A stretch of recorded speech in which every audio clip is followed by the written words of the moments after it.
The great hall of the Ashworth pack had never been this silent.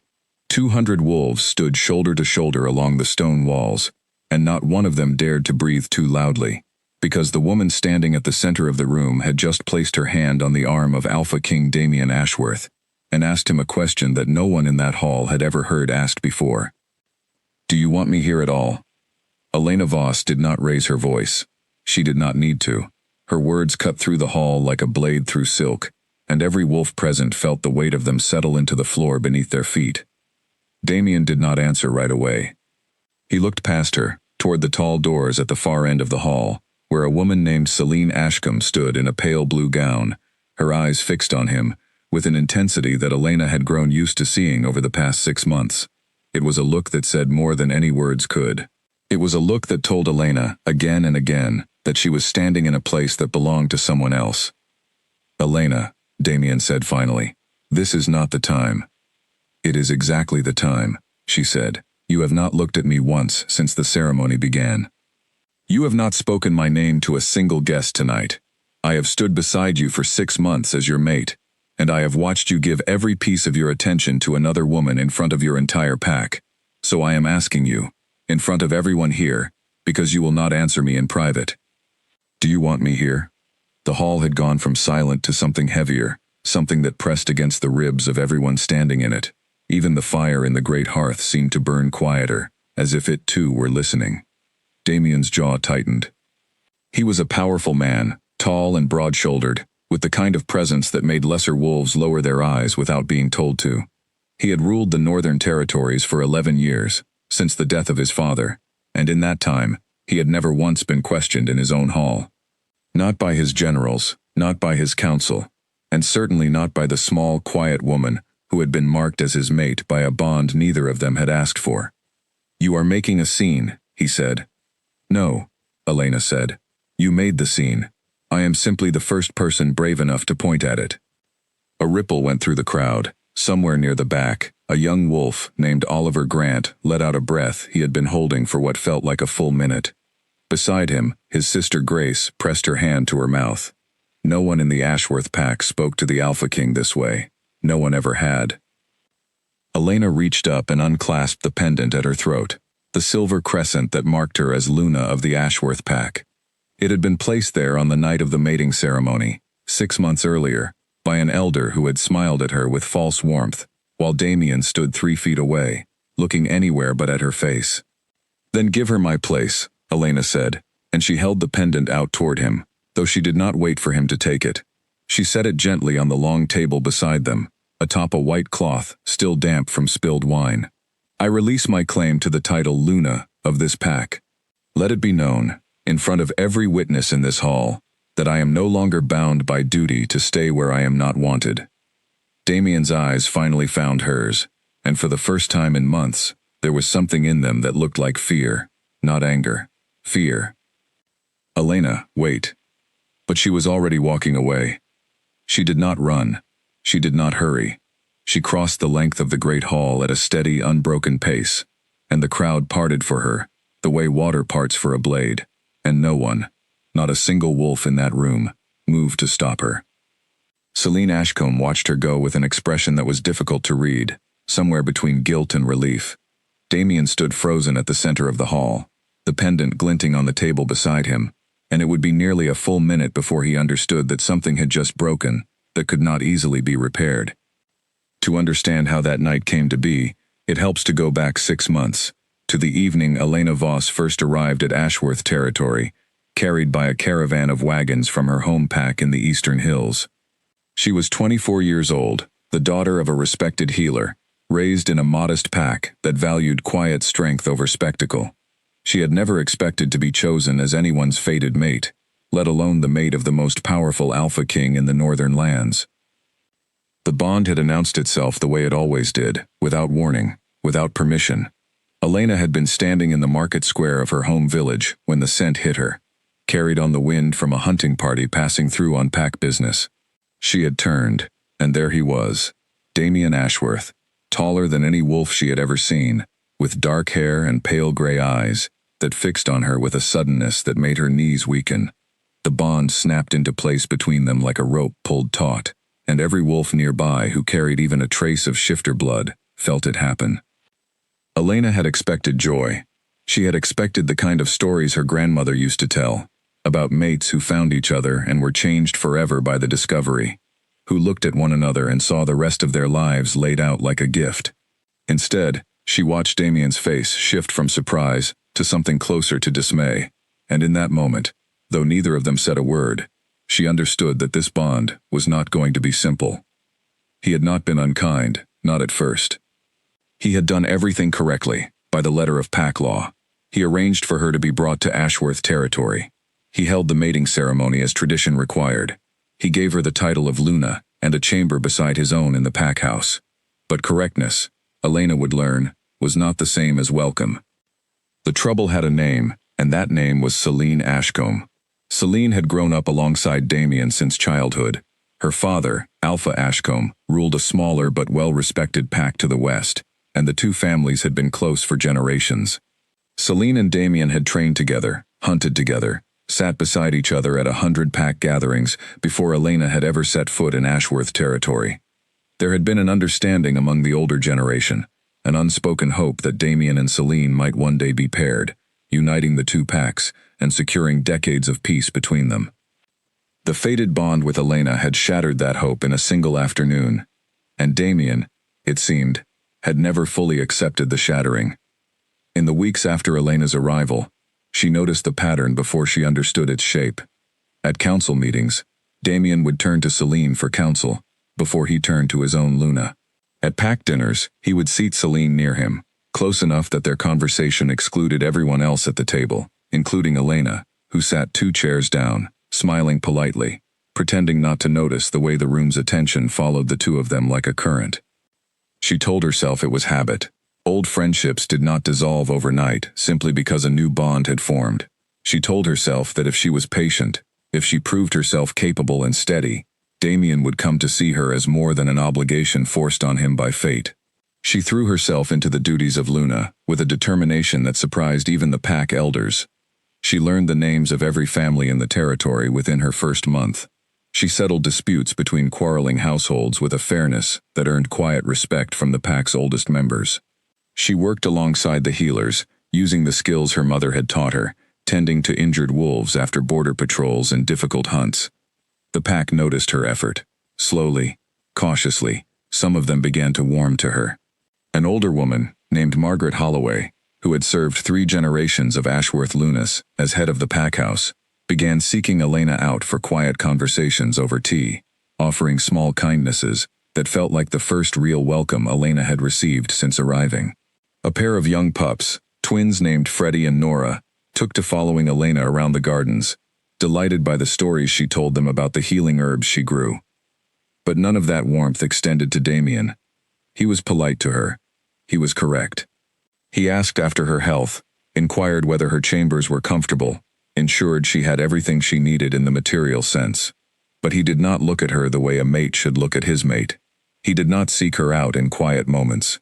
He did not share his thoughts with her, his fears, the small, unguarded pieces of himself that Elena had once imagined a true bond would draw out of both of them. Instead, he sought out Celine. It happened gradually enough that Elena could almost convince herself she was imagining it. A private conversation in the garden that ended abruptly when Elena approached. A shared laugh across the hall that she was not part of. A hunting trip that Damien took with Celine and a handful of trusted wolves, one that Elena learned about only after the party had already left the territory. She began to understand, with a slow and sinking certainty, that the bond between herself and Damien had not softened his feelings for Celine at all. If anything, it seemed to have hardened something in him, a kind of quiet resentment that he directed not at Elena specifically, but at the fate that had chosen her instead of the woman he had perhaps always assumed he would end up beside. Elena spoke to no one about this at first. She was proud, in the way that people raised by healers often are, trained from childhood to tend to others' wounds before acknowledging their own. She wrote letters home to her mother that spoke only of the beauty of Ashworth territory, the kindness of Margaret Holloway, the sweetness of the twins in the garden. She did not write about the empty ache that grew in her chest every time Damien's eyes slid past her to find Celine across a crowded room. It was Margaret who finally noticed. 3 months into Elena's time in Ashworth territory, that something was wrong beneath the careful composure Elena wore like armor. "You do not have to pretend with me," Margaret said one afternoon, as the two of them sat in the small sitting room off the kitchen, a pot of tea cooling between them. "I have served this pack house for 30 years, child. I have seen how the Alpha looks at her, and how he does not look at you." Elena had not cried since her arrival at Ashworth territory. She did not cry then either, though her hands trembled slightly as she set down her cup. "I do not know what I did wrong," Elena said quietly. "You did nothing wrong," Margaret said, her voice firm. "You are exactly what a Luna should be. The fault is not in you. It is in a man who cannot let go of an old dream long enough to see the good fortune standing in front of him." The words offered some comfort, but they did not change anything. Damien's behavior did not shift in the weeks that followed. If anything, it grew more pronounced. Celine began appearing at the pack house more frequently, invited by Damien for reasons that were always, technically, related to pack business. Trade discussions with the Ashcombe pack. Border security coordination. Reasons that were plausible enough on their surface, thin enough underneath, that everyone in the pack house understood what was really happening, even if no one said it aloud. Elena continued her work. She continued to smile at gatherings, to greet guests with warmth, to perform every duty expected of a Luna, with a competence that left even Damien's harshest council members with nothing to criticize. But something inside her was hardening too, in its own quiet way. Not into resentment, not yet, but into a kind of clear-eyed understanding that she had not allowed herself before. She began to notice things she had overlooked in her early eagerness to make the bond work. She noticed that Damien never asked about her family, never inquired about the home she had left behind, or the mother she missed. She noticed that in 6 months, he had never once sat with her simply to talk, the way she imagined mates were supposed to, without a pack matter to discuss, or an audience to perform for. She noticed that the warmth she felt from the rest of the pack, from Margaret, from the twins, from the healers she worked alongside, was warmth she had built for herself, brick by brick, entirely without Damien's help. And she noticed, with a clarity that frightened her a little, that she was starting to feel more at home in the healing house and the gardens of Ashworth territory than she ever felt in the chambers she shared with her mate. It was around the 5th month that the first real cracks began to show in public. A visiting delegation from a southern pack arrived for a trade summit, and protocol required that the Luna stand beside the Alpha King to greet them. Elena dressed carefully that morning, choosing a deep green gown that Margaret had helped her select, and she walked into the receiving hall with her chin lifted, ready to perform the role she had worked so hard to grow into. Damien was already there, and so was Celine, standing close enough beside him that the visiting delegation, unfamiliar with Ashworth's internal dynamics, greeted Celine first, mistaking her for the Luna. Damien did not correct them immediately. For 3 full seconds, an eternity in a room full of watching eyes, he let the mistake stand. Elena stepped forward before the silence could stretch any longer. "I am Luna Elena Voss," she said, her voice steady despite the heat rising in her chest. "It is an honor to welcome you to Ashworth territory." The delegation recovered smoothly, offering their apologies, and the summit continued without further incident on the surface. But Elena felt the wound of that moment for days afterward, a small, sharp thing, lodged beneath her ribs. It was not the delegation's mistake that hurt her. It was the 3 seconds Damien had let pass before setting it right. That night, she waited in their shared chambers for him to return, determined to finally say something, to ask him plainly what she had been too proud to ask before. But he did not return until well past midnight, and when he did, he offered only a brief apology for the earlier confusion, before retreating to the far side of the room without another word. Elena lay awake long after his breathing had evened into sleep, staring at the ceiling, turning her mother's old sayings over in her mind. A wound tended too late festers deeper than one tended never at all. She wondered if that was what was happening to her now, a slow festering beneath a surface of politeness and patience, and she wondered how much longer she could keep tending it alone. The pack, too, had begun to whisper, not cruelly, not at first, but with the kind of quiet concern that spreads through close-knit communities when something feels off balance. The younger wolves noticed that the Alpha King's eyes followed Celine Ashcombe across every room. The older wolves, who remembered the days before Elena's arrival, murmured about old promises and old hopes that perhaps should have stayed in the past. Even the elders, who had performed the mating ceremony with such solemn authority 6 months earlier, began to exchange uneasy glances whenever Damien and Celine were seen together, for longer than pack business required. Elena heard some of these whispers, carried to her second hand through Margaret, or overheard in passing through the corridors of the pack house. She did not confront them. She had learned, in her short time as Luna, that confronting whispers only fed them further. Instead, she poured herself deeper into her work, training a new group of young healers, expanding the pack's stores of medicinal herbs, quietly earning a reputation as one of the most capable Lunas the Ashworth pack had seen in a generation, even as her own mate seemed determined not to notice. It was a strange kind of loneliness, to be surrounded by 200 wolves who had come to respect her, even to like her, while the one person whose respect and affection she had been promised by fate remained just out of reach. Elena began to understand, in the quiet hours before dawn when sleep would not come, that she was building a life in Ashworth territory that had very little to do with Damien at all, and she began to wonder, though she was not yet ready to say it aloud, whether that life could ever truly feel complete, as long as she remained standing in the shadow of a place she had never been fully invited into. The night of the Great Hall confrontation was still a month away, when Elena first allowed herself to imagine what it might feel like to walk away. It was a fleeting thought, one she pushed aside as soon as it formed, ashamed of its disloyalty. She had made a commitment.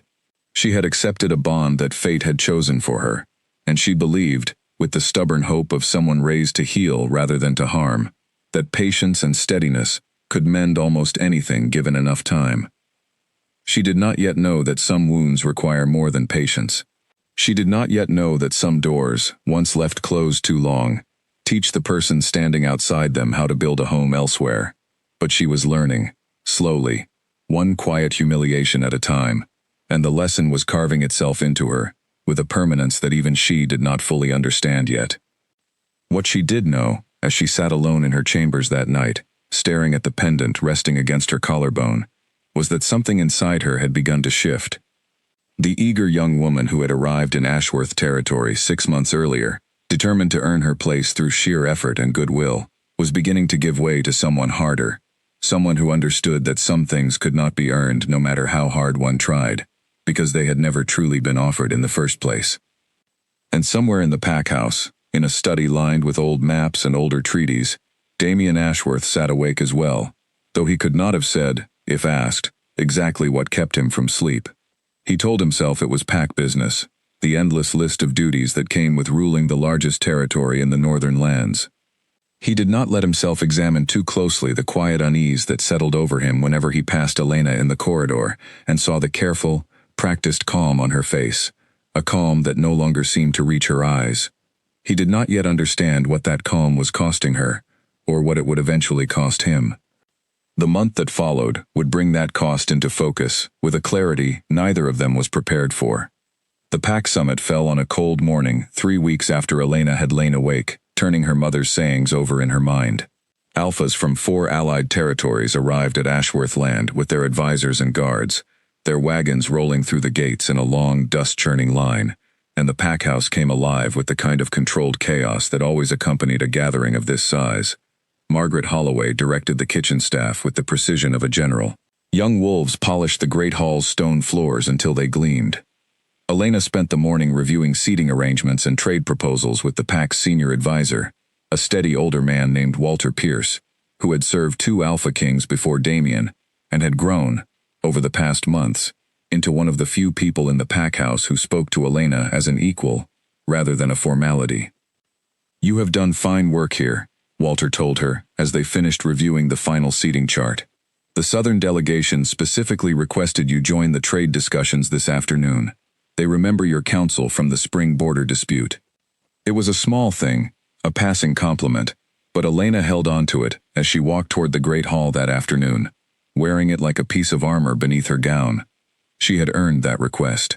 She had earned the respect of allied alphas through her own work, her own judgment, entirely apart from whatever regard Damien did or did not hold for her.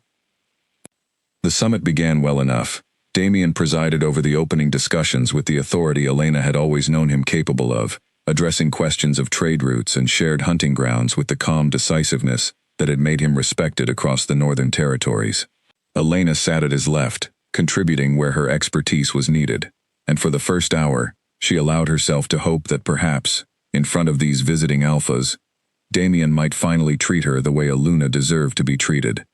That hope did not survive the afternoon. When the discussion turned to a proposed healing exchange between packs, a program Elena herself had first suggested to Walter weeks earlier, Damien dismissed her recommendation on trade terms before she had finished presenting it, and turned instead to Celine Ashcombe, who sat among the Western delegation as her father's advisor, asking for her opinion on the matter instead. Celine has always had a sharper eye for these arrangements, Damien said, and though his tone was casual, almost offhand, the words landed in the hall like a stone dropped into still water. Celine, to her credit, looked uncomfortable, glancing briefly at Elena, before offering a measured response that mostly echoed what Elena had already said. But the damage had been done. Every alpha in that hall had just watched the ruling Alpha King override his own Luna's judgment in favor of another woman's opinion, offered without prompting, in front of 4 allied territories. Elena kept her expression composed. She had learned, over 6 months, how to hold her face still, even when something inside her was breaking. But Walter Pierce, seated beside her, saw the way her hands folded together, a little too tightly in her lap, and later, when the session broke for the evening meal, he found a quiet moment to speak with her in the corridor. "That should not have happened," he said simply. "No," Elena agreed. "It should not have." She did not say more than that, and Walter did not press her, but something had shifted in her that afternoon, a final piece of patience worn away by the accumulated weight of 100 smaller slights. She excused herself from the evening meal, telling Margaret she needed air, and walked instead toward Damien's private study, intending to speak with him plainly before the summit's second day began. She had rehearsed what she wanted to say a dozen times in her mind as she crossed the pack house. She wanted honesty, even if the honesty was painful. She wanted to know, once and for all, whether there was anything left to build between them, or whether she had spent 6 months tending a garden that would never bloom. The study door was ajar when she reached it, and the desk within was empty, Damien likely still occupied with his guests.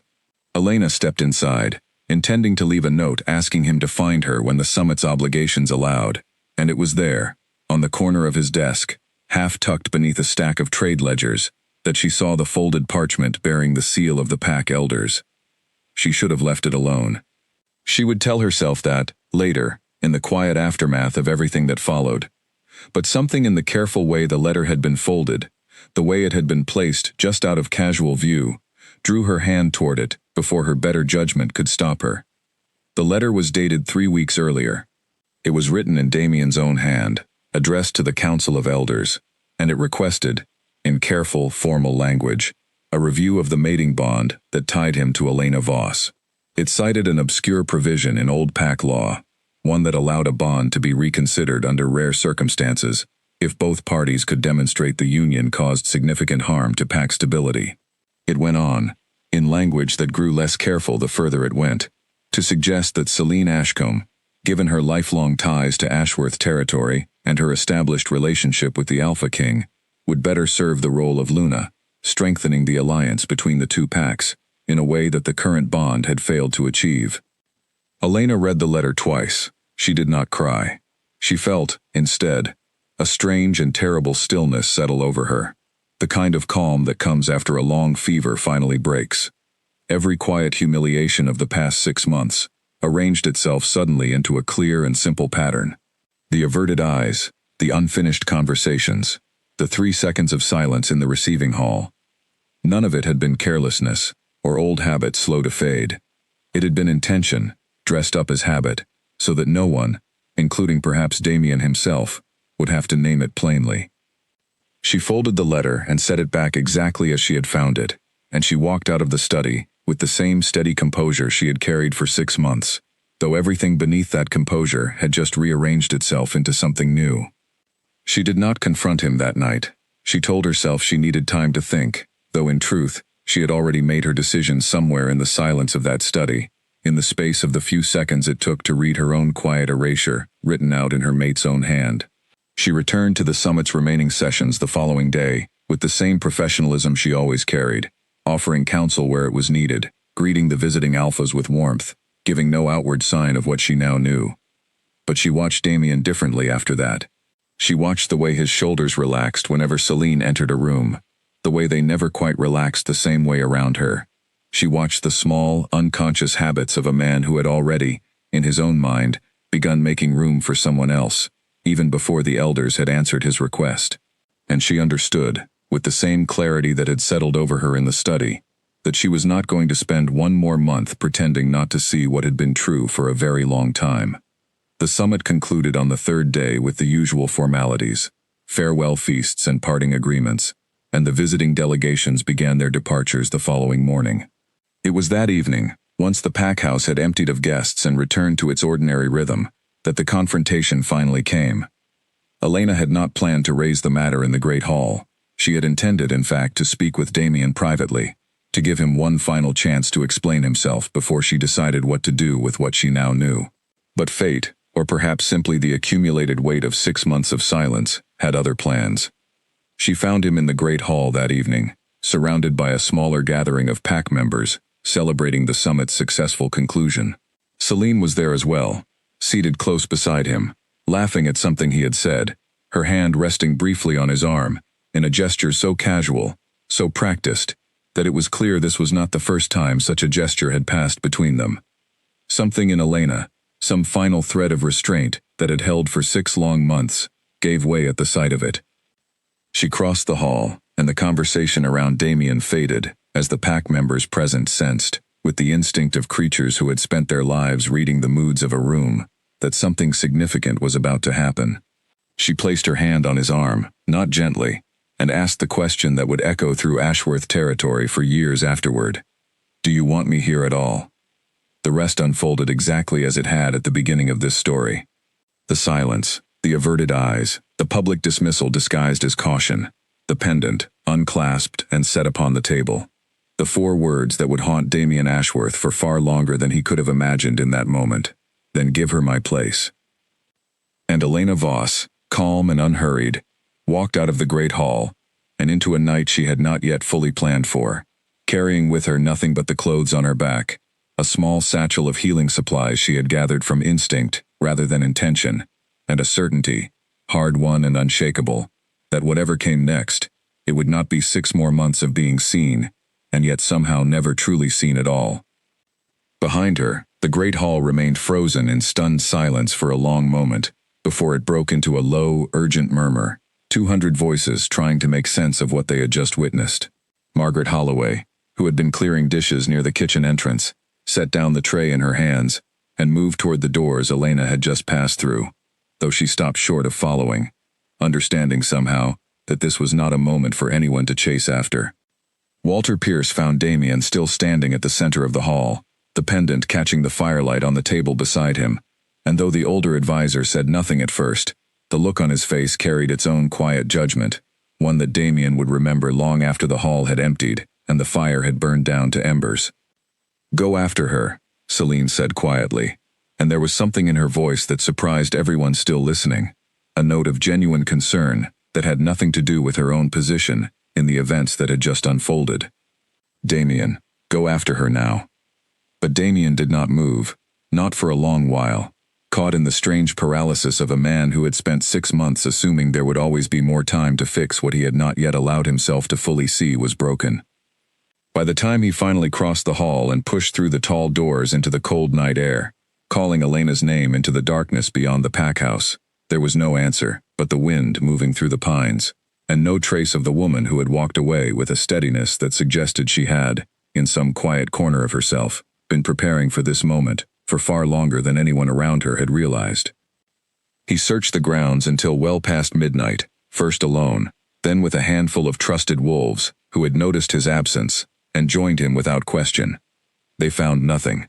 No scent trail leading toward the eastern hills where her home pack lay. No sign of a wagon or a mount taken from the stables. It was as though Elena Voss had simply dissolved into the night, leaving behind only a silver pendant on a wine-stained cloth, and 4 words that would not stop echoing through the corridors of Damien's mind. no matter how many times he tried to push them away. He did not sleep that night.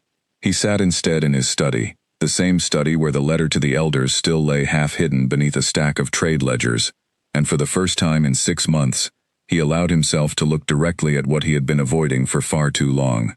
He picked up the letter and read his own careful, formal language, the language of a man trying to dress up cowardice as procedure, and he understood, with a clarity that arrived far too late to do him any good that night, exactly what Elena must have seen when she found it. He did not know yet how far she had gone, or how completely she intended to disappear. He did not know that the woman who had walked out of his great hall that night was already, in the quiet corners of her mind, planning a life that would not require his notice to feel whole. He knew only that something essential had walked out of his pack house, and that no amount of searching through the dark pine forests surrounding Ashworth territory was going to bring it back on its own. The pack woke the next morning to the news, carried from household to household with the speed such things always traveled through close-knit communities. The Luna was gone. She had left of her own will, in front of the entire pack, after asking the Alpha King a question he had not been able to answer. By midday, the story had already begun to take on the shape it would hold for years afterward in Ashworth territory, told and retold at hearths and gatherings, growing into something closer to legend with each telling, though the truth at its center remained simple enough for anyone who had stood in that hall to recognize. A woman had asked to be seen, and when she was not, she had chosen to leave rather than keep waiting for a recognition that never came.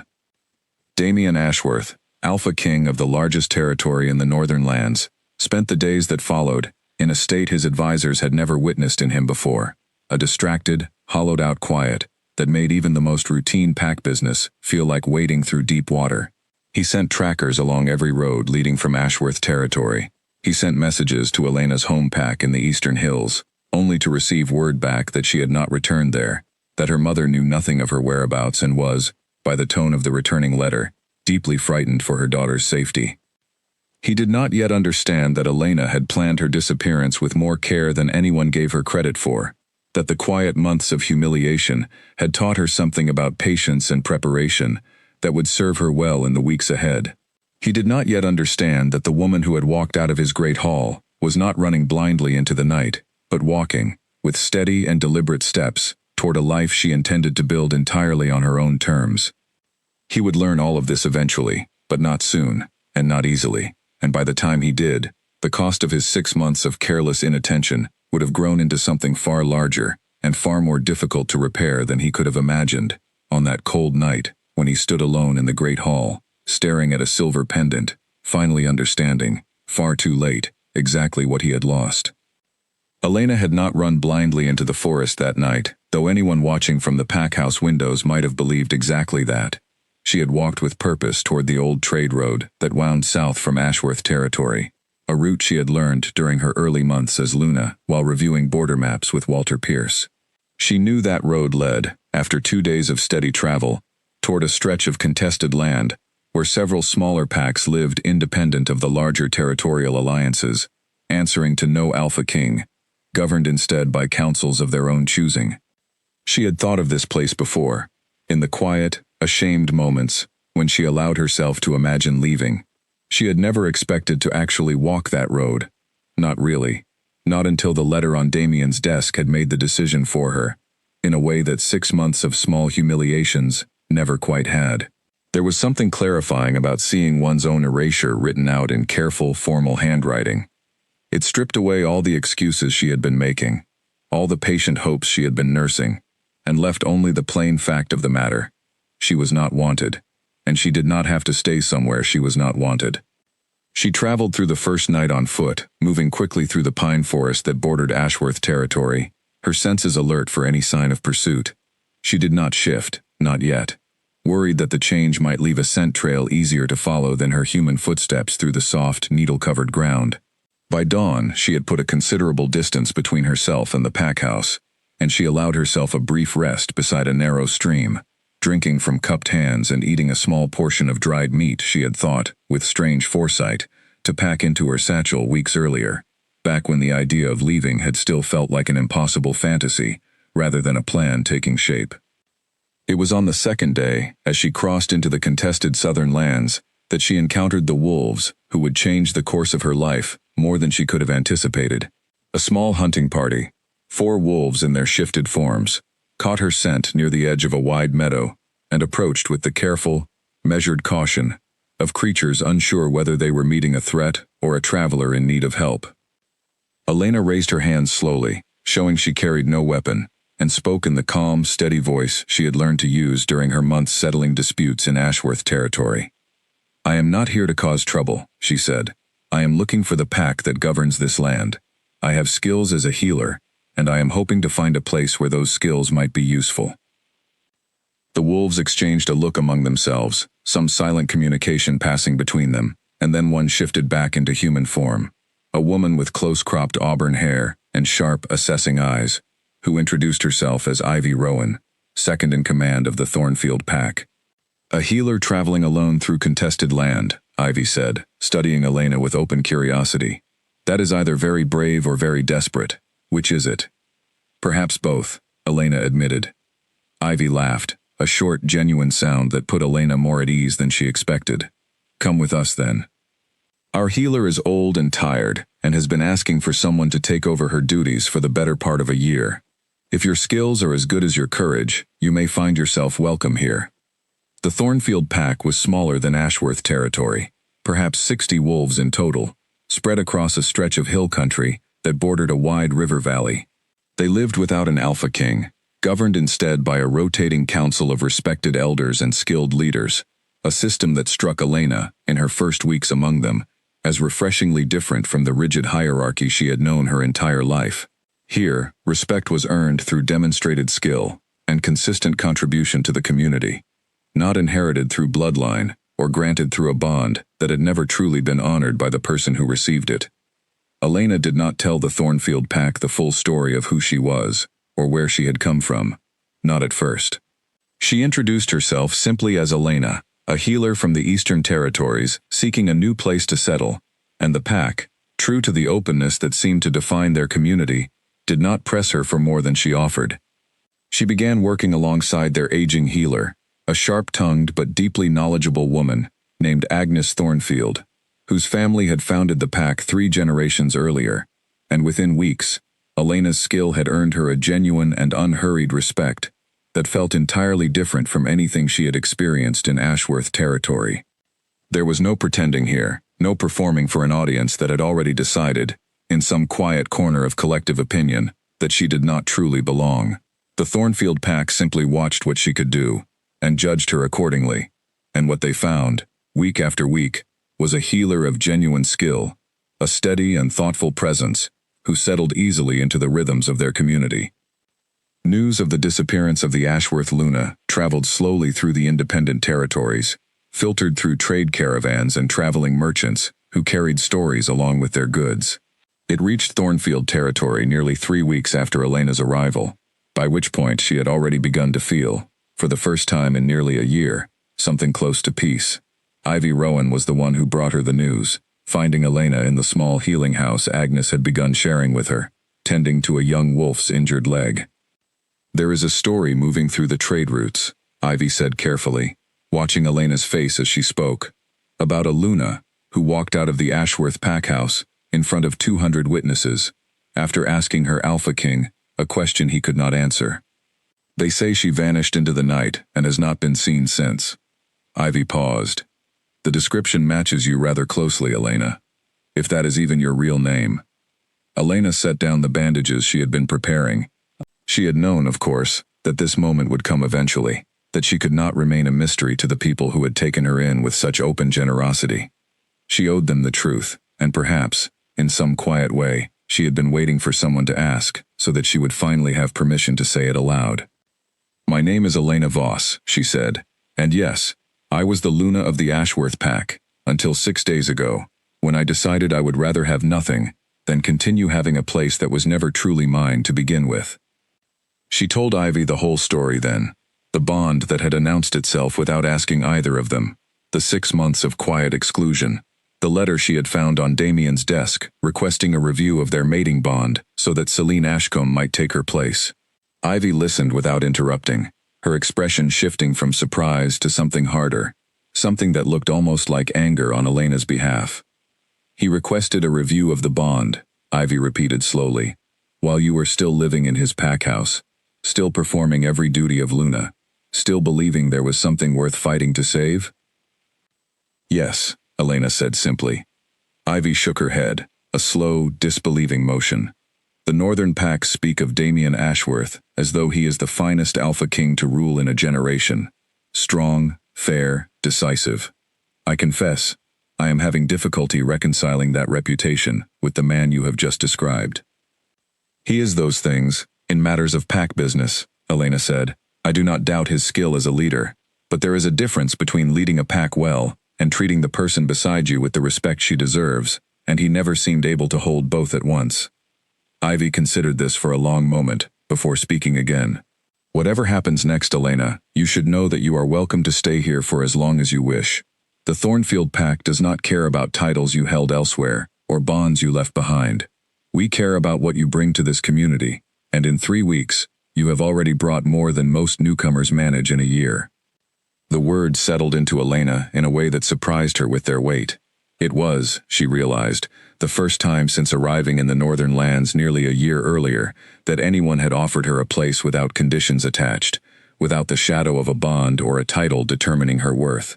She had earned this welcome through nothing more than her own steady effort, and there was a particular kind of relief in that, a relief she had not fully understood she needed until it arrived. Word of Elena's location did not travel back to Ashworth territory immediately. The Thornfield Pack, protective of its members and wary of outside interference in its independent affairs, did not confirm or deny the rumors that continued to circulate along the trade routes, and Elena, for her part, made no effort to send word back to the pack she had left behind. She wrote a careful letter to her mother, explaining enough to ease the older woman's fears without revealing her exact location, and she settled, week by week, more deeply into the rhythms of her new life. Back in Ashworth territory, the consequences of that night in the Great Hall continued to unfold in ways that Damian had not anticipated. The Council of Elders, having received his formal request for a review of the mating bond weeks before Elena's departure, convened to consider the matter in the aftermath of her very public exit, and what they found, upon careful review, complicated Damian's situation far beyond anything he had expected. Pack law regarding fated bonds was old and deliberately rigid, designed to prevent exactly the kind of situation Damian had hoped to engineer. A true mating bond, once formed and marked through ceremony, could not simply be reassigned to another wolf, regardless of an alpha's preference or an old friendship's unfulfilled promise. The bond belonged, by ancient law, to Elena Voss alone, whether she chose to claim it or not, and no elder council held the authority to transfer it to Celine Ashcombe or anyone else, no matter what circumstances surrounded its formation. The elders delivered this ruling to Damian in a formal session that felt, to him, like a public accounting of every mistake he had made over the past 6 months. The eldest among them, a stern, silver-haired woman named Constance Hale, who had served the Ashworth Pack for over 4 decades, did not soften her words when she delivered the council's decision. "You asked us to undo what fate itself decided," Constance said, "based on a friendship you were unwilling to set aside, and a bond you were unwilling to honor.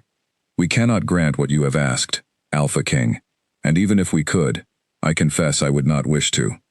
A pack takes its shape from the character of its leader, and what you have shown this council, and shown your pack, is a character unwilling to do the difficult work fate demanded of you." The words landed with a force that Damian had not expected from a woman who had known him since childhood, who had stood beside his father during his own succession as Alpha King. He left the council session in a silence heavier than any he had carried before, and it was in the days that followed, as the full weight of the elders' ruling settled over Ashworth territory, that Celine Ashcombe made a decision of her own that further reshaped the situation Damian now found himself navigating. She came to him in his study, the same room where the letter to the elders still sat, unfinished business he had not yet found the will to properly address. She did not sit, choosing instead to stand near the window, her arms crossed, her expression carrying none of the warmth that had characterized their interactions over the past 6 months. "I did not ask for this, Damian," she said. "I never asked you to write that letter. I never asked you to write that letter." The burrito was cold. "I valued our friendship, and I will not pretend I did not enjoy your attention. but I never once asked you to build a case for pushing your mate aside so that I might take her place." Damien did not answer immediately, and Celine continued, her voice growing firmer as she spoke. "I watched her these past months, Damien. I watched her earn the respect of this entire pack through nothing but her own steady work, while you gave her nothing in return but silence and inattention. I am ashamed of how easily I accepted the attention you offered me, knowing what it was costing her. I will not be a part of this any longer. Whatever you and Elena decide between yourselves, it will happen without my presence complicating it further." She left Ashworth territory 2 days later, returning to her father's pack in the west, and though Damien sent a brief message thanking her for her honesty, the two did not speak again for a very long time. The old friendship that had shaped so much of the past year's quiet damage dissolved quietly, without dramatic confrontation, leaving Damien more alone than he had been at any point since Elena's departure. It was in the weeks that followed, as the pack house settled into an uneasy quiet without a Luna to guide its daily rhythms, that Damien began to notice the first strange symptoms that would eventually force him to confront the true cost of what he had allowed to happen. A persistent ache settled into his chest, one that no amount of rest or physical exertion seemed to ease. His sleep grew thin and restless, plagued by a low, constant unease he could not name. His appetite waned, and though he attributed all of this, at first, to the stress of governing a pack shaken by scandal, the pack physician who examined him after several weeks of worsening symptoms offered a diagnosis that Damien had not expected and did not want to hear. "This is bond sickness, Alpha King," the physician said carefully, an older wolf named Edmund Caro who had served the pack for over 20 years. "It is rare, but not unheard of, among mated pairs separated by estrangement rather than death. The bond does not simply disappear because one party walks away and the other fails to follow. It lingers, and when it is denied rather than honored, it begins, slowly, to take a toll on the body of the one who denied it." "How severe can this become?" Damien asked, though some part of him already suspected the answer would not offer comfort. "In the old records, there are cases of alphas who never recovered," Edmund said quietly. "The bond does not care about pride or politics or old friendships. It simply asks to be honored, and when it is not, it exacts its price, regardless of whether the one paying that price believes they deserve it." Damien sat with this diagnosis for a long time after Edmund left his study, staring at the same silver pendant that still rested on his desk, exactly where it had been set down on the night Elena walked away. He understood, with a clarity that felt like ice settling into his chest, that he had spent 6 months treating a fated bond as an inconvenience to be managed, rather than a gift to be honored, and now, whether the pack physicians could explain it in medical terms or not, his own body had begun keeping a ledger that his pride and his old attachments had refused to keep. He did not know, in that moment, whether Elena Voss would ever agree to see him again, let alone forgive the 6 months of quiet neglect that had driven her from the only home fate had ever offered her among the northern packs. But he understood, finally and completely, that he could not simply wait any longer for time to resolve what his own choices had broken. He would have to go looking for her, and when he found her, he would have to become someone entirely different from the man who had let her walk out of his great hall without moving to stop her until it was already far too late. The search that followed would take him further than he expected, into territories he had never visited, among people who owed him no loyalty, and would judge him only by what he showed them, not by the title he carried. It would be, though he did not yet know it, the beginning of the hardest and most necessary journey of his life. The trackers Damien hired came from a guild based in the Central Territories, wolves who specialized in finding those who did not wish to be found, and even they struggled against the careful discretion of the Thornfield pack, who gave nothing away to strangers asking questions about a healer who might have arrived among them in recent months. It took nearly 2 months of careful, patient work, following faint threads of rumor from trade caravan to trade caravan, before the trackers finally returned to Ashworth territory, with a location that seemed credible enough to pursue. By then, Damien's condition had worsened considerably.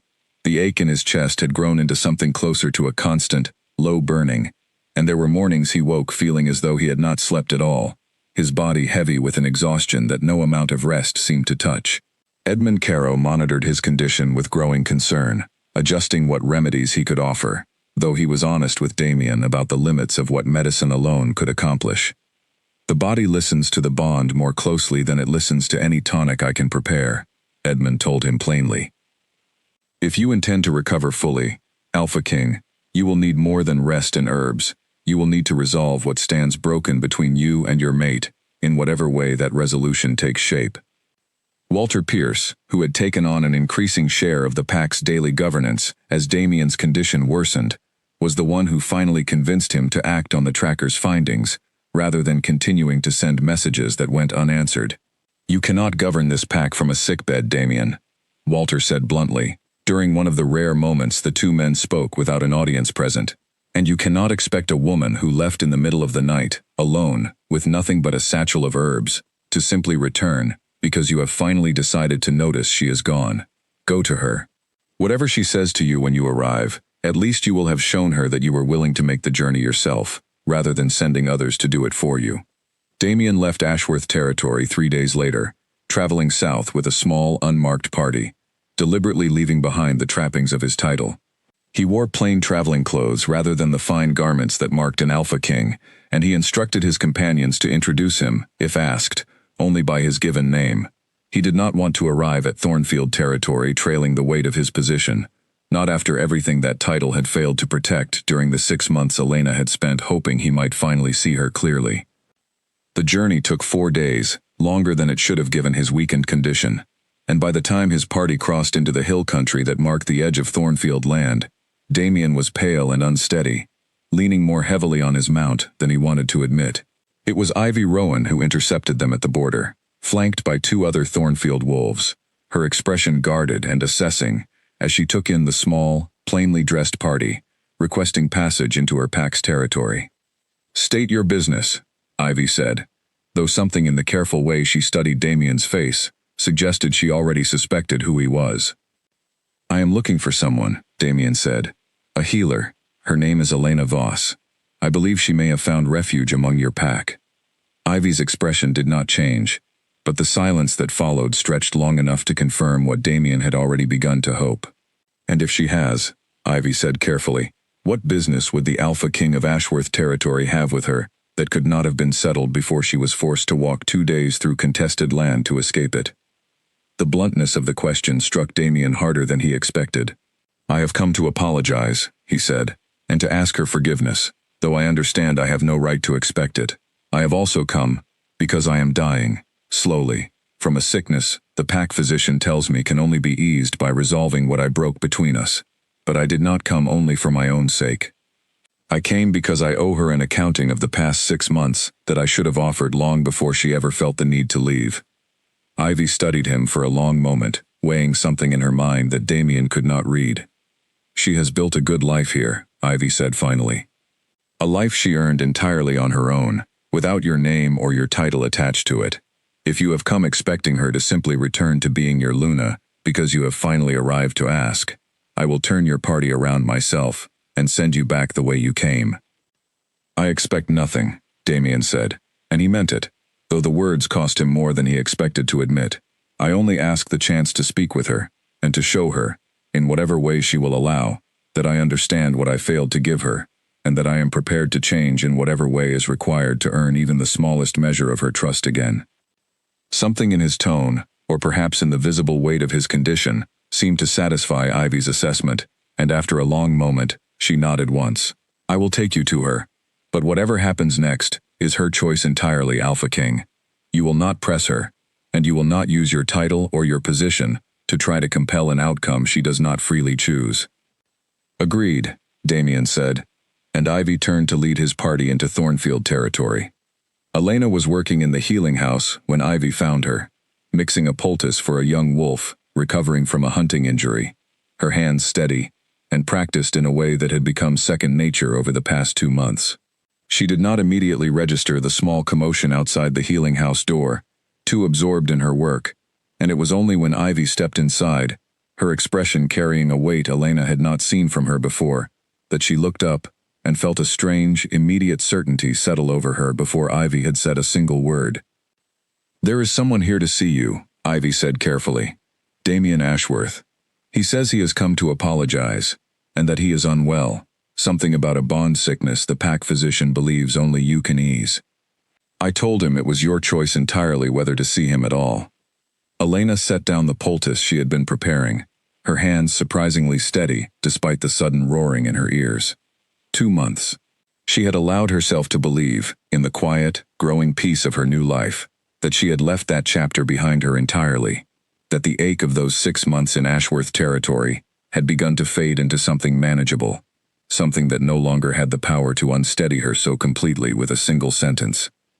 She was wrong, and the realization frustrated her almost as much as the news itself. I will see him, she said finally, but not here. Send him to the meadow past the river. I need a few minutes before I am ready. Ivy nodded and left without further comment, and Elena stood alone in the healing house for a long moment, breathing slowly, steadying herself the way she had learned to steady frightened patients during difficult treatments.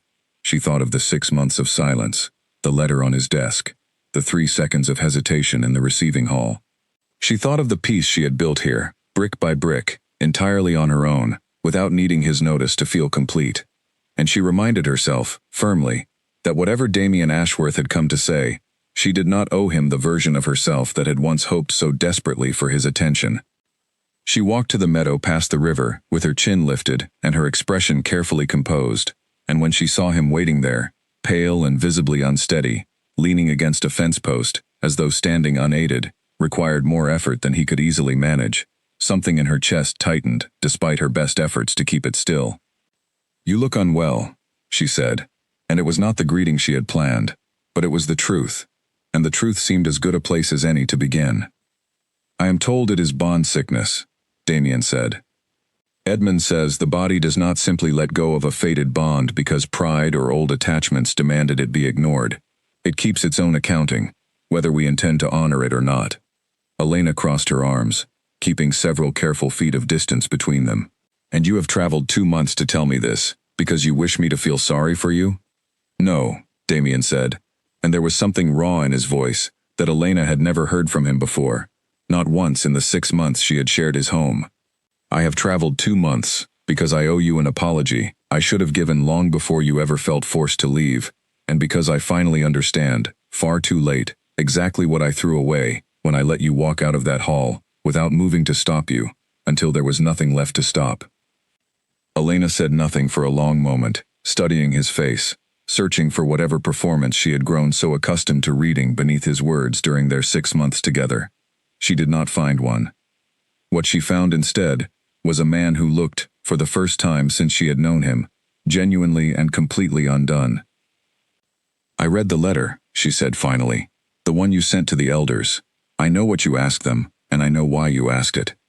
Something shifted in Damien's expression, a flicker of shame he did not try to hide. "Then you understand exactly how much I have to answer for." "I do," Elena said, "and I am not certain, Damien, that an apology 2 months late, however sincere, is enough to answer for 6 months of being made to feel like an inconvenience in my own home." "I do not expect it to be enough," Damien said. "I am not asking you to forgive me today, or even soon.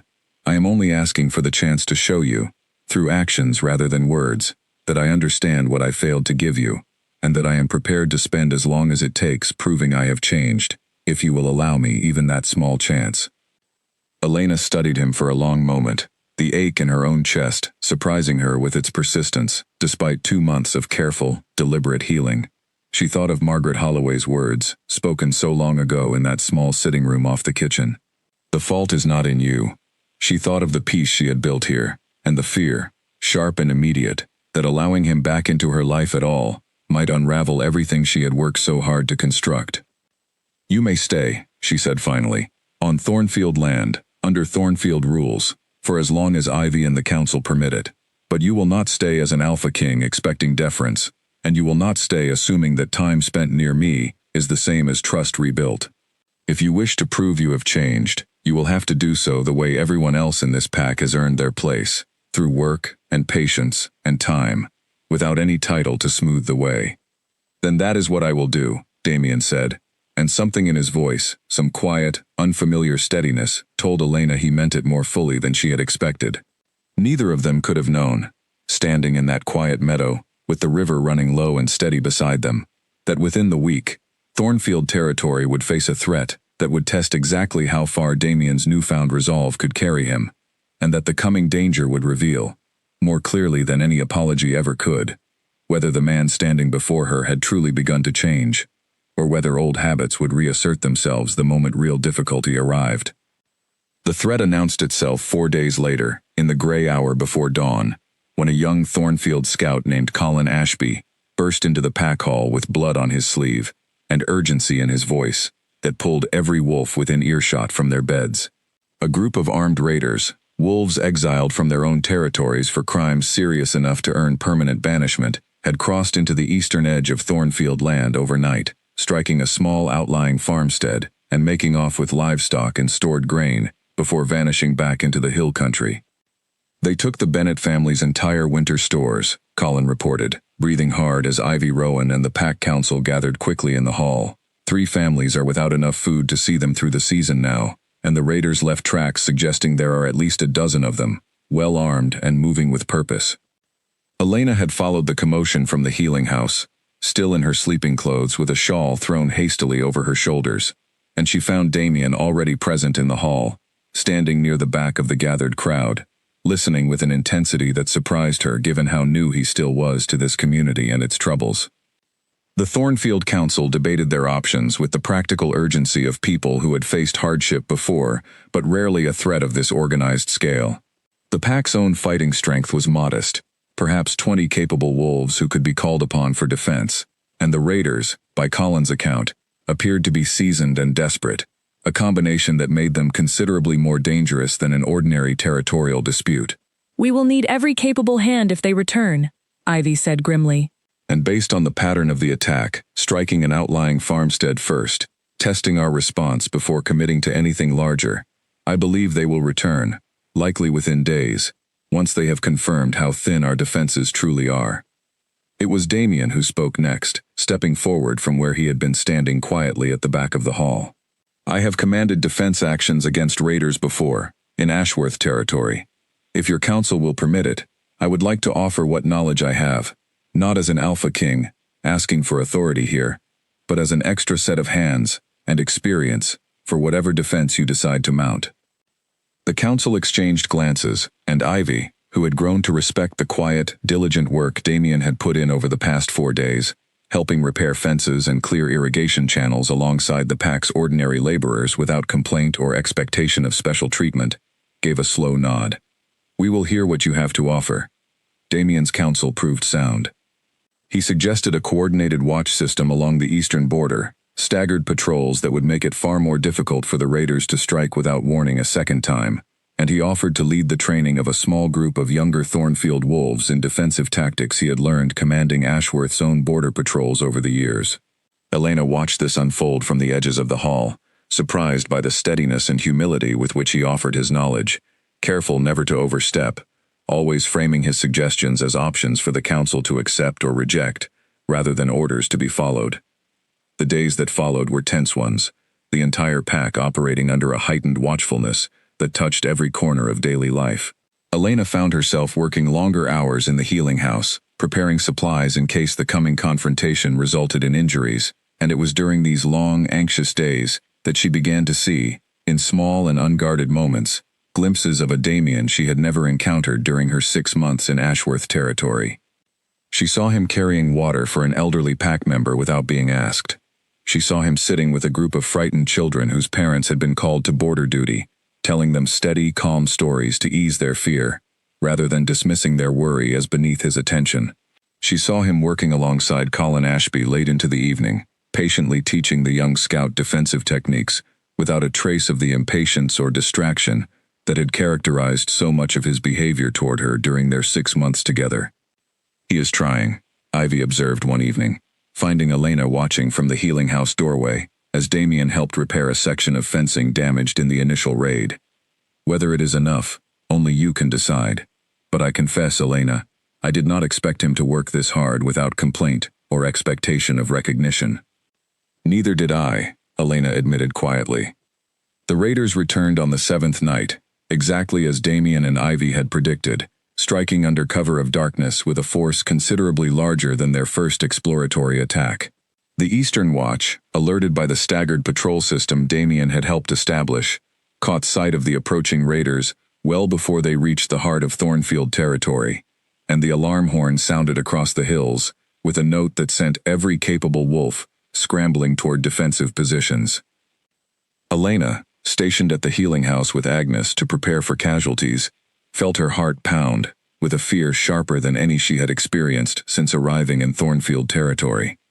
She could hear, even from the relative safety of the healing house, the distant sounds of the confrontation unfolding along the eastern border, shouts, and the thunder of running feet carried on the cold night wind. The fighting was fierce but brief, the coordinated defense Damien had helped design proving effective against raiders who had expected an easier, more disorganized target. The Thornfield Wolves, fighting on familiar ground with a clear defensive strategy, managed to repel the attack within the hour, though not without cost. Several wolves sustained injuries in the confrontation, and it was Damien himself, Elena learned as the wounded began arriving at the healing house, who had placed himself at the most exposed point of the eastern line, drawing the raiders' focus away from a group of younger, less experienced defenders, who might not have survived a direct confrontation with the raid's most seasoned fighters. He arrived at the healing house near the end of the wounded procession, favoring his left side, a deep gash along his ribs that he had clearly been ignoring, in favor of ensuring the younger wolves under his guidance received attention first. Elena's breath caught at the sight of him, blood soaking through his torn shirt, his face pale beneath the exhaustion of the fight, and for a moment, the careful distance she had maintained since his arrival in Thornfield territory nearly gave way entirely to the sharp, immediate fear that gripped her chest. "Sit," she said, her voice tighter than she intended, guiding him to a low bench near the healing house's central table. "Let me see." She worked quickly, cleaning and treating the wound with the same steady competence she had brought to every patient in the past 2 months, though her hands, she noticed with some frustration, were not quite as steady as they usually were. Damien sat still beneath her care, watching her face rather than the wound she tended, and neither of them spoke for a long while as the healing house filled with the low murmur of other wolves being treated nearby. "You could have let the younger wolves take that position," Elena said finally, tying off the bandage with more force than strictly necessary.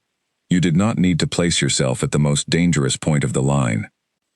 "They are new to this kind of fighting," Damien said quietly. "I am not." It seemed the only reasonable choice. "It seemed a reckless choice," Elena corrected, though even as she said it, she understood that reckless was not quite the right word for what she had witnessed. It had been, in its own way, exactly the kind of leadership she had always believed Damien capable of, the kind she had glimpsed occasionally during their 6 months together, and had hoped, in her early and eager weeks as Luna, might one day extend to how he treated her as well. "I did not do it recklessly," Damien said, meeting her eyes with a steadiness that made her chest tighten further. "I did it because it needed doing, and because I am trying, Elena, in whatever small ways this new life allows me, to become someone who does the difficult thing simply because it is right, rather than someone who waits for circumstances to force his hand." Elena finished the bandage in silence, and though she said nothing further that night, something in her had shifted, quietly and without her full permission, watching the man who had once let her stand humiliated in a receiving hall choose, without hesitation, to place himself between danger and a group of frightened young wolves who were not even his own pack. It would take more than a single night of courage to fully mend what 6 months of neglect had broken. Elena understood this, and she guarded her heart carefully in the days that followed, unwilling to let one dramatic moment undo the hard-won peace she had built for herself. But the seed of something had been planted that night in the healing house, a small, cautious possibility that perhaps, given enough time and enough consistent proof, the man now working so diligently to earn a place in a community that owed him nothing might truly be capable of becoming someone worth trusting again. Word of the successful defense reached Ashworth territory within the week, carried by trade caravans along with growing rumors that the Alpha King had been seen fighting alongside an independent pack far to the south, risking his own safety for people who held no formal claim on his loyalty. Walter Pierce, managing the pack's affairs in Damien's continued absence, received the news with a complicated mixture of pride and concern, understanding that his Alpha King's path forward was leading him somewhere none of them had fully anticipated. when he first set out on his quiet, unmarked journey south. In the days following the raid, Damien made a decision that surprised even himself with its finality. He sat down in the small guest quarters Thornfield had allotted him, little more than a single room, with a narrow bed and a modest writing desk, and composed a formal letter to the Council of Elders in Ashworth Territory, requesting that Walter Pierce be granted full regent authority to govern the pack for a full season, while Damien himself remained in the south to complete what he described only as necessary personal matters, requiring his full attention. It was an unusual request, one that raised eyebrows among the elders when it arrived, but Constance Hale, who had delivered the council's stinging rebuke to Damien months earlier, read the letter twice and found something in its careful, humble phrasing that convinced her to recommend its approval. "He is not asking us to excuse his absence," she told the assembled council. "He is asking us to trust that whatever he is doing, it is necessary work he cannot complete, while also carrying the full weight of governing this pack. I believe, after everything that has happened, we owe him the chance to prove whether that trust is warranted." The council granted the request, and Walter Pierce, who had quietly hoped for exactly this outcome since the night Damien first set out to find Elena, took up the reins of Ashworth governance with the steady competence of a man who had been preparing his entire career for exactly this kind of responsibility, even if he had never expected to receive it under these particular circumstances. In Thornfield Territory, Damien settled fully into the rhythm of a life without title or deference, and the season that followed tested him in ways he had not fully anticipated when he first made his request to the elders. He worked the fields alongside Thornfield's farmers during the harvest, his hands growing calloused in ways they had never been as Alpha King. He continued training the pack's younger defenders under Ivy's watchful supervision, earning a grudging respect from wolves, who had initially viewed his presence with open suspicion. He sat with Agnes Thornfield for long hours, learning healing techniques he had never needed to know as a ruler, techniques that Elena, watching from across the healing house, found herself increasingly unable to view, with the careful detachment she had promised herself she would maintain. It was not a single dramatic gesture that slowly changed things between them, but rather the accumulated weight of many small, unremarkable moments, the kind that Elena had once hoped for so desperately during her 6 months in Ashworth Territory, and had never received.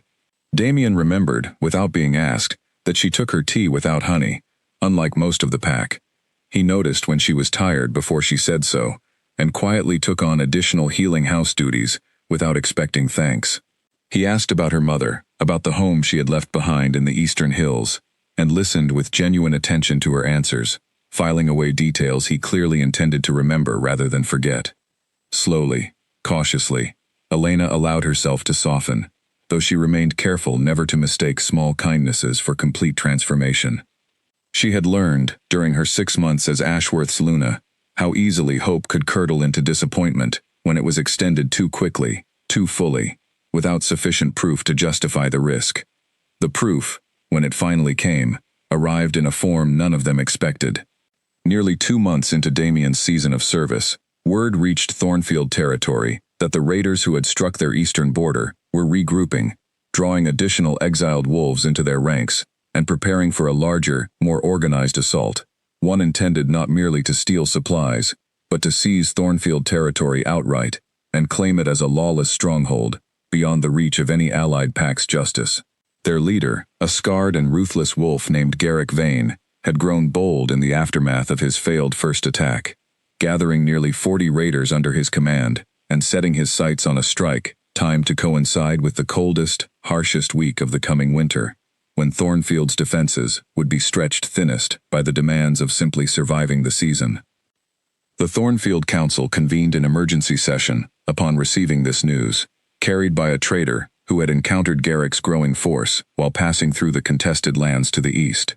The threat this time was considerably more serious than the exploratory raid that had struck weeks earlier, and the pack's modest fighting strength, even bolstered by the training Damien had helped provide, would be hard-pressed to withstand a coordinated assault of 40 determined raiders. "We need allies," Ivy said grimly, addressing the assembled council.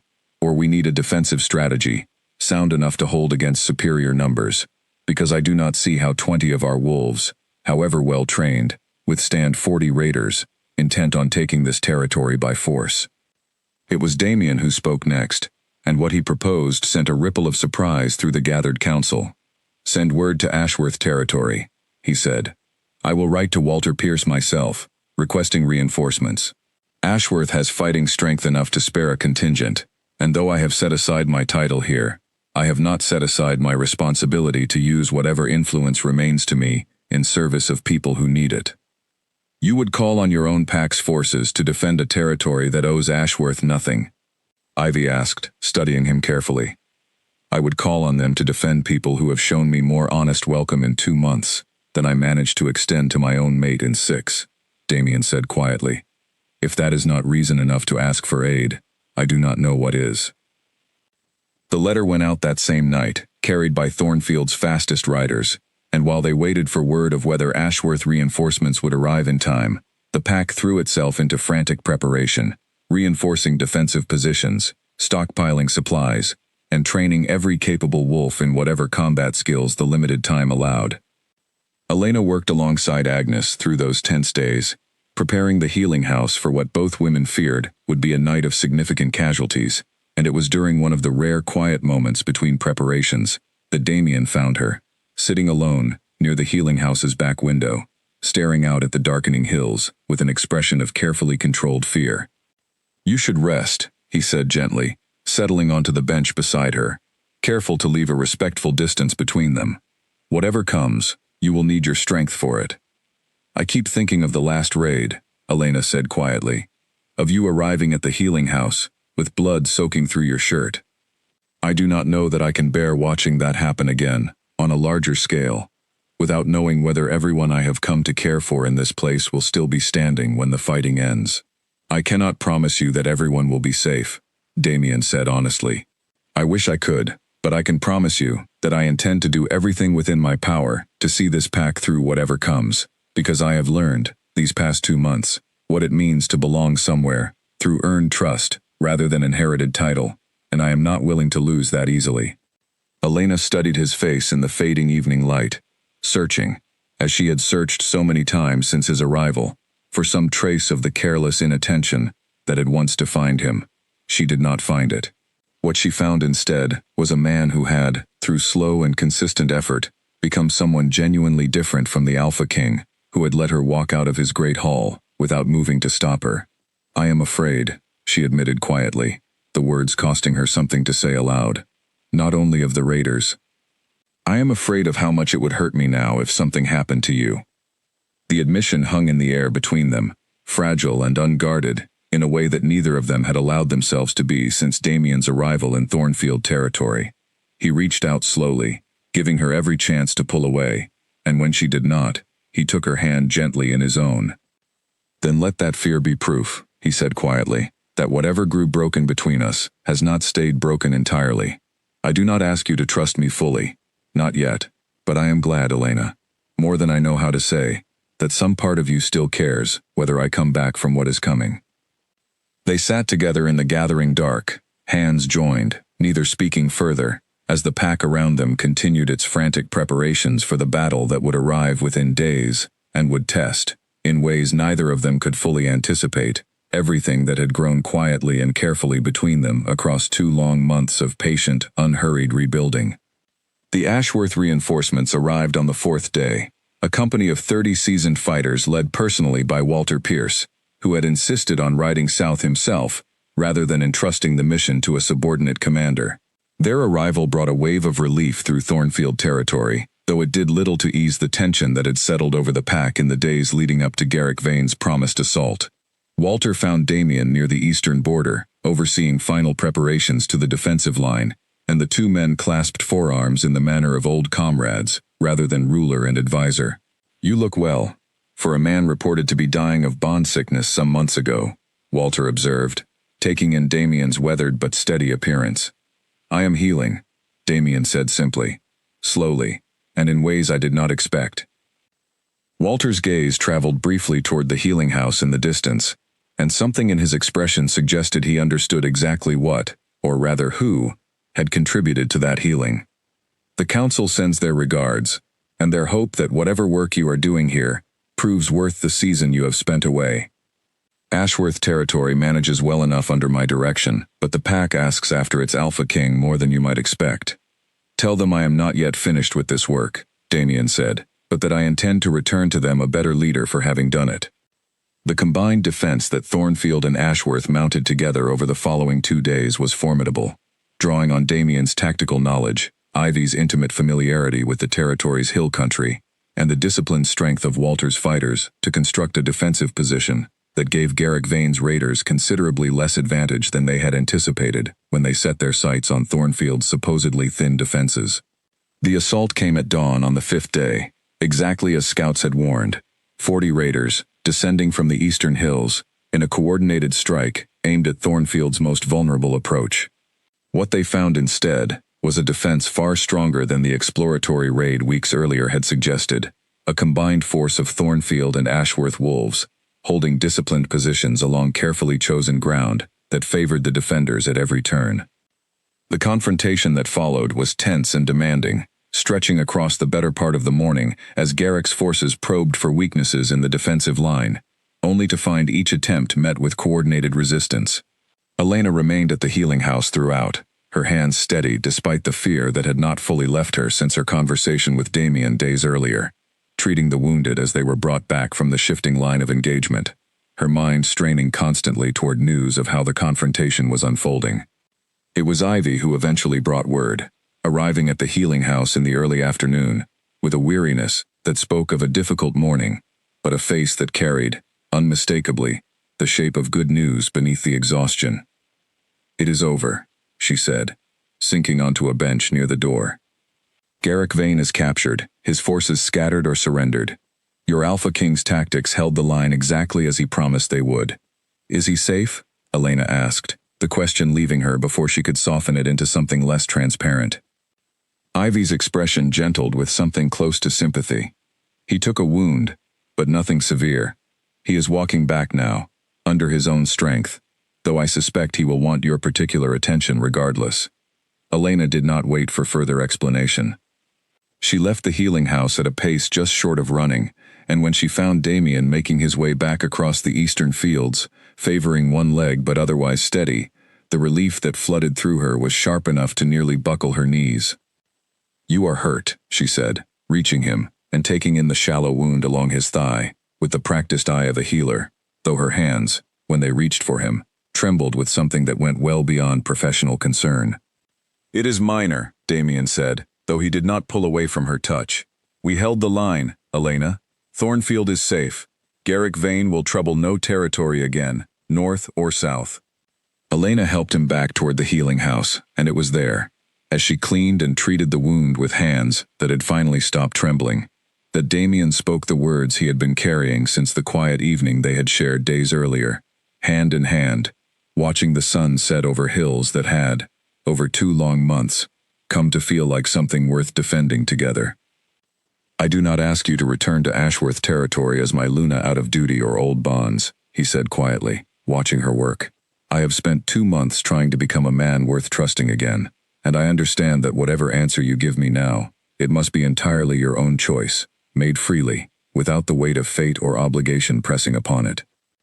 Elena finished the bandage and sat back, studying his face in the warm afternoon light, filtering through the healing house windows.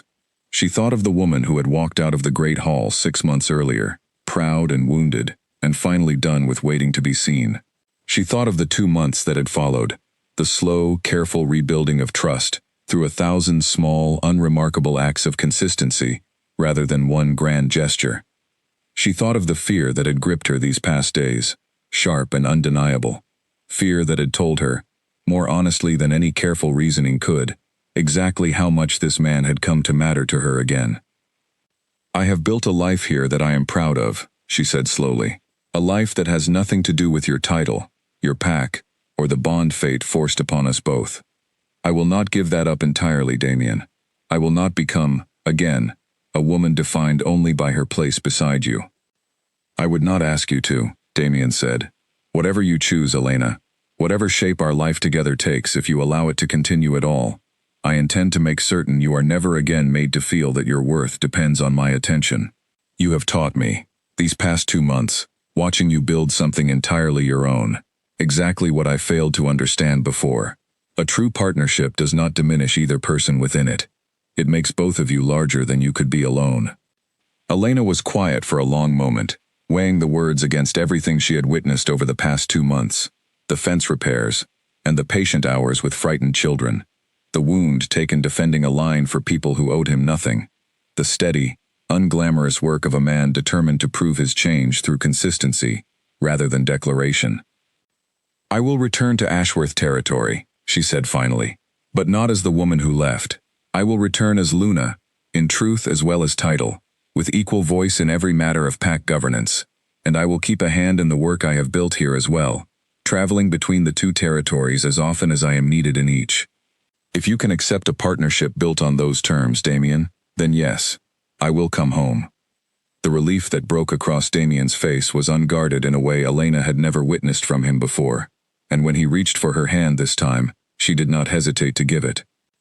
The Thornfield pack held a farewell gathering 3 days later, once the last of the wounded had recovered enough to travel, and the territory's defenses had been fully restored.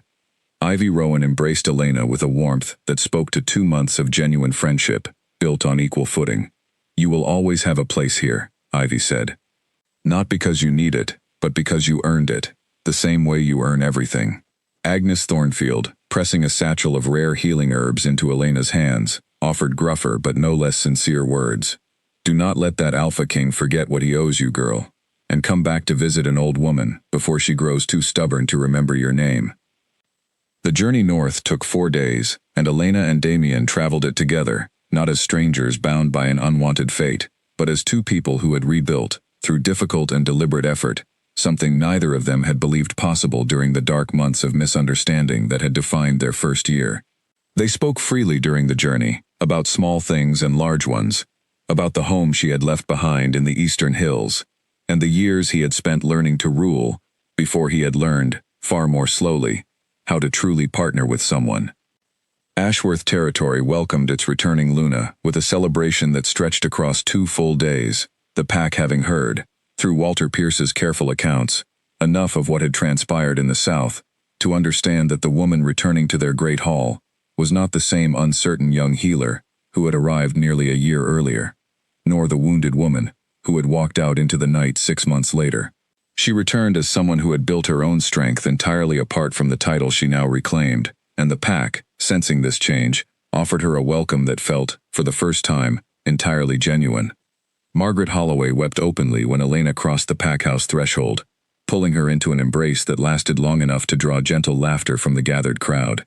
The twins, Freddie and Nora, considerably taller after 6 months of growth, raced across the courtyard to greet her, with the same delighted enthusiasm they had shown in the gardens so long ago. Even Constance Hale, stern and measured as ever, offered Elena a rare, approving nod as she passed through the receiving line. Damien and Elena's partnership in the years that followed became, in time, something spoken of with genuine admiration across the Northern Territories, a rare example of a fated bond that had nearly failed entirely before being rebuilt into something stronger and more equal than either partner could have achieved through the bond's original, effortless promise alone. Elena maintained her ties to Thornfield territory, traveling south several times each year to work alongside Agnes and train young healers in both packs. And Damien, having learned the hard cost of taking a partnership for granted, never again let 6 months pass without ensuring his mate knew, through both word and consistent action, exactly how deeply she was valued. The story of the night Elena Voss unclasped her Luna pendant and walked out of the Ashworth Great Hall, never fully faded from pack memory, told and retold at hearths across the Northern Territories for years afterward.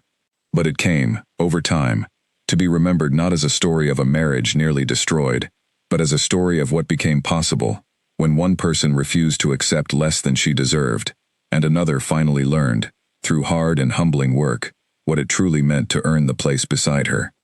Damien Ashworth ruled his territory for many more years, and though history would remember him as a strong and capable Alpha King, those closest to him remembered something else entirely: the season he spent as an ordinary wolf in a stranger's territory, learning, one small and unremarkable act of service at a time, exactly what it meant to become worthy of the woman who had once, with quiet and unshakable dignity, chosen to walk away rather than remain unseen.